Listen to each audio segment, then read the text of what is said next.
Alright, now we're going to look at guardrails, okay? Basically, if we put the cursor here, it tells us moderation, PEI, jailbreaks, or hallucination check.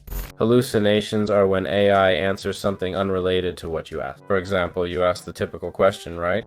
How many letters of this type does this word have? In the past, AI would get confused and give wrong answers. Maybe it counted wrong or something, but it couldn't count properly, okay? That's a hallucination, and it can happen, okay? So basically what it does, look, it says here, what I've noted is that it helps us do safe reviews, okay? To validate info before proceeding, crucial for serious businesses, for use cases, workspace pausing, and personal data identification. It also helps us review if the user input defining the domain is valid.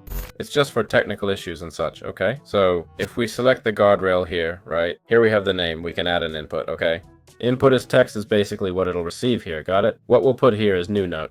I can delete this. You're making me, alright? Then we can set different configs, like detecting personal or identifiable information, okay? In settings, we say detect sensitive info before it reaches the model. For example, credit card information, right? So there's no problem. Name, phone number, and such, okay? Moderation, right? Classify the more harmful blocks or content, okay? That too, right? See? All these filters would let us activate them to moderate those messages. Jailbreak, okay? Basically, it detects prompt injection.